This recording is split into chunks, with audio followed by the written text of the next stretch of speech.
je suis de retour. Je sais que vous vous posez beaucoup de questions. Pourquoi elle est plus là? Pourquoi elle fait plus de story? Pourquoi on la voit plus? Pourquoi elle poste plus? Pourquoi elle a supprimé tel et tout? Je sais. Mais ne vous inquiétez pas, les raisons pour lesquelles je ne fais plus de vidéos, je vais vous les expliquer. La raison pour laquelle je fais cette vidéo aujourd'hui, c'est pour vous parler de mon expérience en tant qu'étudiante qui a fait 1 an de cours sur Zoom, strictement en ligne. Pour ceux qui ne me connaissent pas, je suis étudiante en administration des affaires à l'université de Hearst au Canada. Tout d'abord, je vais souhaiter un très bon mois de Ramadan à toutes mes sœurs et à tous mes frères musulmans. Donc, et attends, est-ce que j'ai passé le générique? Non, hein? Générique.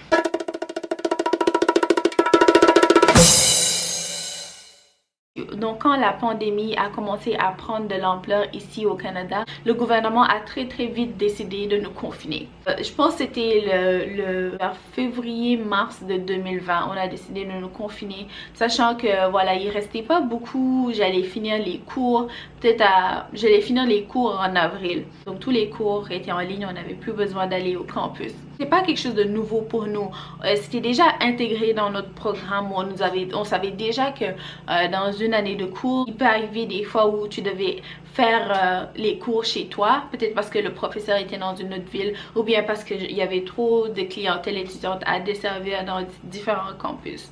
Donc voilà, on était un peu habitués, bon, je sais pas, mais en tout cas on connaissait. Puis voilà, c'était pas vraiment le préféré des étudiants, je vais dire, parce que pour certains c'était voilà, c'était trop ennuyeux en fait. Et moi j'en fais partie, hein, je vais pas mentir que voilà, parfois quand j'avais des cours en ligne, pour moi c'était l'occasion de faire des siestes toute la journée, parce que voilà, j'arrivais juste pas à accrocher. C'est pas que je suis paresseuse, parce que en classe je me comporte pas comme ça, mais voilà, ça me rendait plus paresseuse. Donc quand j'ai entendu la nouvelle, je me suis dit waouh, mais quelle merveilleuse idée!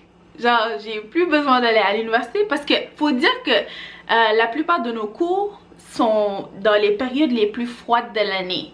Du coup, fallait que tu marches de chez toi à l'université. On va dire 15 à 20 minutes de marche pendant l'hiver. Genre, parfois c'est tellement froid, des moins 20, moins 30 et tout. Genre, c'est froid.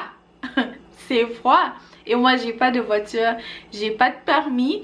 Bon, j'avais pas de permis, je suis obligée de marcher. Si on nous dit que ok, maintenant vous n'avez plus besoin d'aller en cours, moi je me disais waouh, c'est la meilleure des choses, parce que voilà, le froid c'est pas mon préféré. Moi je viens d'un pays tropical, on connaît le soleil, pas la neige. On a commencé les cours et tout allait bien, Puis à un moment donné, j'ai commencé à me fatiguer. 3 semaines de cours, pour moi c'était comme 2 mois, tellement le cours durait, justement parce que on pensait que ça serait facile de juste plus aller en classe. Mais c'est important en fait d'aller en classe, c'est important parce que je vais dire, notre cerveau depuis qu'on est petit a enregistré que se lever le matin, aller à l'école, c'était pour apprendre. Mais notre cerveau n'est pas habitué à dire il faut que là aussi tu te mettes dans les mêmes conditions que quand tu étais en classe. Et du coup c'était un problème. Puis après je me posais des questions, je me demandais mais pourquoi est-ce que les cours en ligne sont si difficiles alors qu'ils étaient supposés être plus faciles. Puis je me suis rendu compte que déjà il n'y avait aucune structure dans la manière dans laquelle je faisais mes cours. C'est-à-dire, c'est quand tu dois aller à l'école, tu sais que ok, je dois aller à l'école demain, je dois prendre mon livre de comptage, je dois prendre tel livre, je dois faire ci, je dois photocopier ci et tout. Mais parfois tu regardes même jusqu'à l'habit que tu vas porter. Mais dans un contexte où tu fais les cours à la maison, tu te dis pas que je dois peut-être aménager un espace où je vais m'asseoir. Non, tu vas juste te réveiller, tu vas t'asseoir sur le sofa, tu vas t'asseoir sur la chaise, tu vas te coucher sur ton lit et tout. Mais je suis pas dans une condition pour apprendre. Je suis pas supposée être couchée comme ça. Je devrais être assise pour avoir toute ma concentration et pouvoir apprendre. Mais vu que c'est les cours à la maison, on se discipline pas en fait. On essaye de faire ce qu'on veut, on essaye juste de se mettre à l'aise et oublier que ok, En fait, là, on me donne toute la responsabilité qu'on gérait pour moi à l'école. Tu vois, parce qu'à l'école, voilà, tu peux pas. Du coup, voilà, j'ai commencé en fait à prêter plus attention à la situation. J'ai commencé à être plus consciente, à me rendre compte qu'en fait, genre, on est en train d'entrer dans un nouvel ère. Genre, voilà, je veux pas vous mélanger là, mais on pourrait reparler de ça dans une autre vidéo. Puis on va dire aussi qu'il y a aussi certains avantages à faire les cours à la maison. On va pas se mentir quand même, il y a toujours deux côtés dans chaque situation. Et c'est plus flexible parce que voilà, tu as tes heures de travail à toi. On va dire que tu es plus à l'aise, en tout cas pour certains ils sont plus à l'aise parce qu'ils travaillent mieux, parce qu'ils sont plus productifs quand ils ne sont pas sous pression. Et rien que le fait d'être en face d'un professeur, ça peut être une forme de pression, tu vois. Et puis aussi parmi les avantages, il y a le fait que voilà, ça développe plus d'autonomie. Franchement, on va pas se mentir parce que quand tu es en classe, voilà, tu sais que le professeur est là, répondre à n'importe lequel de tes questions et tout. Du coup, peut-être tu vas pas essayer de pousser plus loin ta réflexion pour essayer de trouver toi-même tes propres solutions. Alors que quand tu es à la maison, en fait, il n'y a pas le prof. Genre, si tu comprends pas quelque chose, tu vas lire le livre, relire le livre, relire le livre. Si tu comprends pas, tu vas aller sur Google, tu vas aller chercher des gens qui ont été dans la même situation que toi. Si toujours tu n'es pas satisfait, tu vas aller sur YouTube, tu vas taper, voilà, tel, puis tu vas regarder jusqu'à ce que tu comprennes. Et voilà, souvent tu te rends compte que ça donne parce que c'est des choses que tu apprends par toi-même. Du coup, tu les comprends mieux.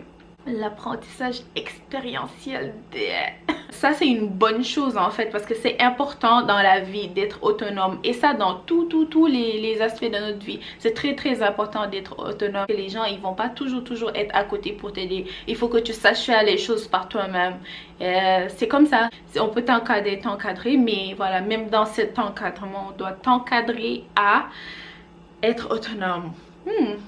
Je sais pas comment j'ai dit ça. Mais aussi, il y a beaucoup d'inconvénients, tu vois. Quand tu fais les cours à la maison, tu te lasses très vite. Je pense que c'est lié au fait que quand on est au travail ou bien quand on est à l'université, le fait qu'il y ait des gens autour qui sont là, présents, tu les vois travailler et tout, ça crée une certaine connexion. Puis du coup, toi aussi, tu as envie de, voilà, tu as envie de travailler. Ça te donne plus de courage, ça te motive plus parce que tu vois les autres le faire et tout. Mais du coup, quand tu es à la maison, tu vois, enfin, à travers l'ordinateur, mais physiquement, non. Du coup, tu as tendance à te lasser plus vite. Aussi, ça nous rend associables. Oh mon Dieu, ça nous rend tellement associables. Donc moi, au jour d'aujourd'hui, je sais pas comment est-ce que je vais réagir quand on va dire retourner à l'université. Et après, ça dépend toujours des personnalités. Il y a des gens pour qui peut-être ça va être tout à fait le contraire, mais il y a des gens, ils ne voudront plus retourner à l'université. Ça aussi, c'est apprenant. Il y a aussi le fait que ça nous rend très négligents. C'est-à-dire, quand tu vas à l'université, tu sais que tu dois aller au campus, tu vas quand même te lever, tu vas prendre une douche, tu vas essayer de manger.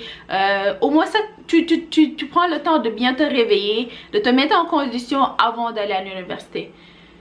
Man, c'est pas le cas quand c'est les cours en ligne. Tu vas voir des gens qui vont se réveiller pour un cours de 9 h, ils vont se réveiller à 8 h 55. Easy.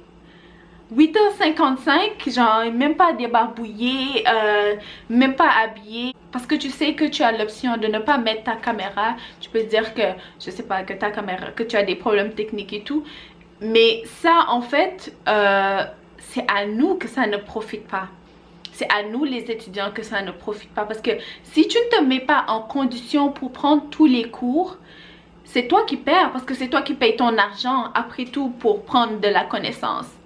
Mais du coup, le prof, il va continuer à faire son cours tranquille. Et toi, tu aurais raté une bonne partie de la journée juste parce que tu n'étais pas bien réveillé. Tu n'as pas pris le temps de te réveiller peut-être 30 minutes avant ou bien 1 heure avant. Moi, franchement, au début, je vais pas mentir, je le faisais aussi. Au début, parfois, je me réveillais même peut-être 10 minutes avant le cours. Ça m'arrivait, il n'y avait aucune structure dans ce que je faisais.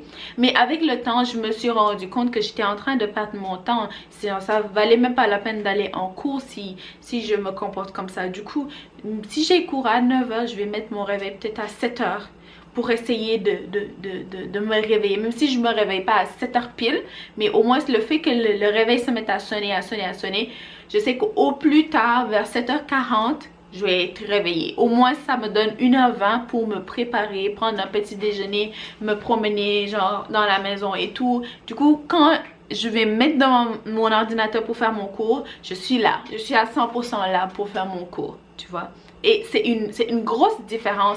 Et on va se rendre compte que genre il y aura beaucoup d'étudiants qui auront perdu une bonne partie de cette année et on ne doit pas nécessairement blâmer l'État ou bien le Covid ou bien non, parce que nous tous on s'est juste retrouvés dans cette situation, toute la terre entière, tous les humains on s'est juste retrouvés dans cette situation. Un beau jour il y a un virus qui vient puis tout le monde commence à mourir, les gens sont confinés, on peut même l'État, ils essayent de garder la tête haute et tout, mais je suis sûre que, voilà, il n'y a personne qui sait qu'est-ce qui va arriver. Donc, on n'avait pas de plan. On n'était pas préparé. Donc, c'est à chacun, en fait, d'essayer de sortir sa tête hors de l'eau.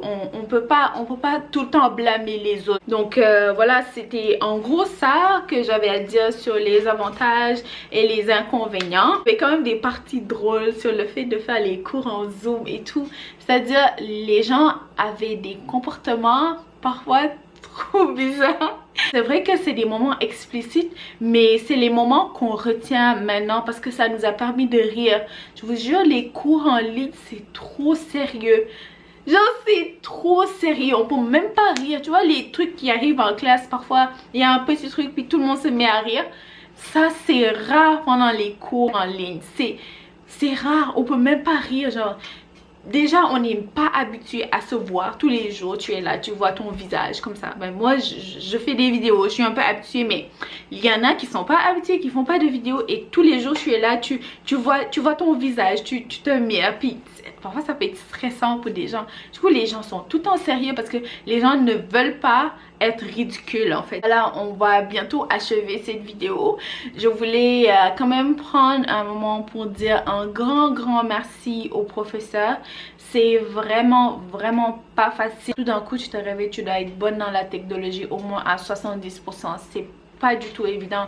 En plus de gérer les humeurs des étudiants, genre au moins quand t'es à la fac, t'es pas obligé de vraiment regarder les gens, tu peux juste faire ton cours et tout, parce qu'il y a beaucoup d'étudiants, tout en nous donnant les connaissances dont on a besoin pour pouvoir graduer. Franchement, chapeau, genre.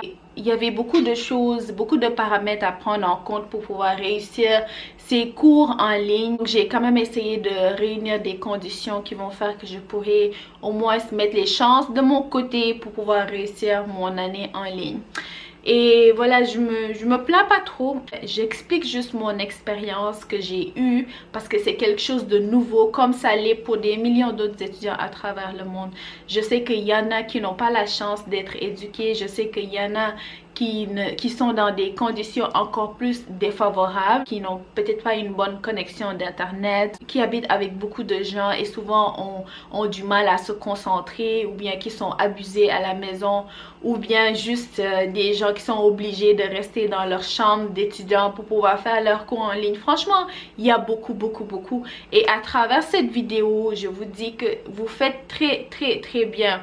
Continuez à faire ce que vous faites de bien. Ne lâchez pas.